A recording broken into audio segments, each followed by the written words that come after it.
Ya, kita lanjutkan lagi ke nomor 7. Di sini di nomor 7 kita perhatikan ada susunan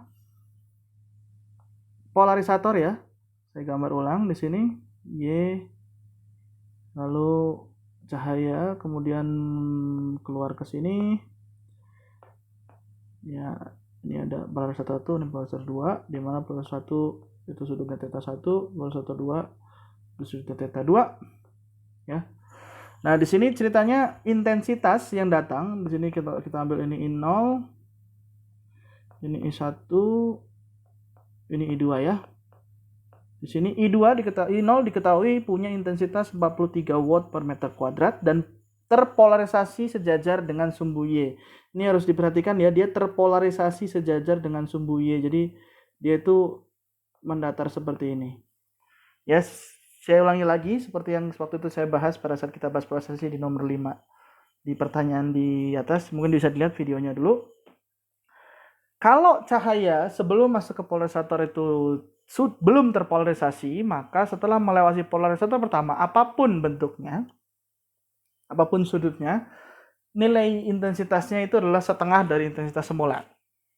Tapi setelah itu, ya, setelah itu yang tidak terpolarisasi, maka cahaya setelah melewati polarisator pertama, bisa intensitasnya tidak berhubungan dengan sudut, tapi dia berubah terjadi terpolarisasi mengikuti dari polarisator pertama. Ilustrasinya seperti ini.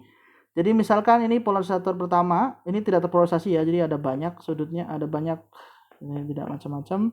Misalnya polarisator pertama dia punya sudut theta 1 ya, lalu di sini ada theta 2. Ini ilustrasi ya, ilustrasi saja untuk menjelaskan lebih lanjut.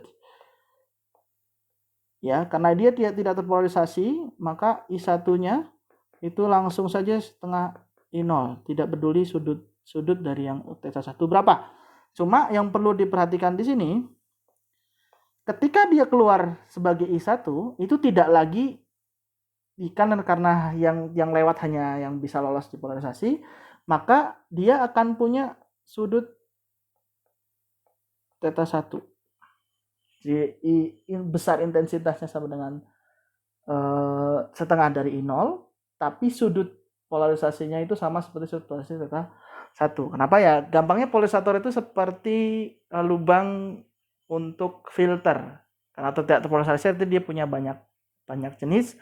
Ketika dia lewat ke lubang polarisator, maka yang terfilter atau yang bisa lewat itu adalah yang sama atau mirip dengan si polarisatornya. Nah, tapi jika cahaya yang masuk cahaya yang lewat ke polarisator itu sudah terpolarisasi sebelumnya, maka dia langsung memakai persamaan yang kedua, yaitu persamaan yang kosinus kuadrat. Nah, maka dari itu di sini pada saat polarisator P1 adalah 70 derajat dan polarisator P2 90 derajat terhadap sumbu Y. Ingat, ini terhadap sumbu Y. Artinya acuannya adalah sumbu Y dan di sini cahaya kita itu terpolarisasi sejajar dengan sumbu Y. Artinya dibayangkan sudutnya itu punya acuan yang sama, itu sumbu Y. Ketika dia melewati polarisator pertama, ya I1, maka sudut antara cahaya dengan polarisator adalah V1, tentu saja. Ya, V1. Ya, karena dia awalnya 0 sumbu Y sejajar dengan sumbu Y, tapi kemudian polarisatornya itu 70 derajat ke arah kiri sumbu Y. Sehingga besarnya seperti pada kunci jawaban I1 sama dengan I0 cos kuadrat theta 1, di mana theta 1-nya itu 70 derajat. Jadi kita bisa hitung di situ, bisa ada hitungan di situ. Nah, yang penting adalah ketika cahaya yang setelah melewati polaritas theta 1, maka cahaya itu bisa dilihat di sini berubah menjadi I1 tapi sudutnya itu theta 1. Ya, jadi besarnya I1 tapi sudut theta 1, sehingga artinya beda sudut antara theta 1 dengan theta 2 adalah yang kita tinjau sebagai sudut untuk menghitung di I2. Jadi theta 2 di situ, jadi kalau saya gambarkan ya. Ya, kalau digambarkan ilustrasinya ya. Ini sumbu. Ya. Nah, lalu ini cahaya kita. Ya, ini theta 1. Nah, lalu ini yang kedua. Ini theta 2. Ya, theta 2. Ini yang merah. Nah, sehingga sudut yang dipakai itu adalah theta 2 dikurangi theta 1. Oleh karena itu,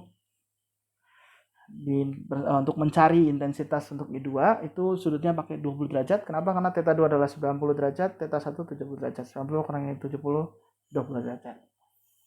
Oke, ingat, kalau ada yang bertanya apakah yang mana yang dikurangi, yang mana yang tidak, yang paling utama adalah pertama tentukan dulu mana acuannya. Jadi di sini saya ambil acuan sumbu Y. Ya, yang ke atas sumbu Y positif, sehingga pada saat dia diputar 70 dan diputar 90, maka Pi1 dengan Pi2-nya akan sama. Tapi kalau saya ambil sudut sumbu X, maka sudut cahayanya bukan 0 ya, tapi 90 derajat. Sudut theta 1 bukan 70 derajat, tapi 90 derajat ditambah 70 derajat. Ya, untuk 90 derajat itu bukan, untuk yang theta 2 bukan 90 derajat, tapi 90 ditambah 150, tergantung acuan. Ya, yang pertama kali ditentukan untuk menentukan sudut adalah untuk sudut cahaya dengan sudut polarisator, hitung dari acuan yang sama. Oke. Semoga cukup jelas. Terima kasih.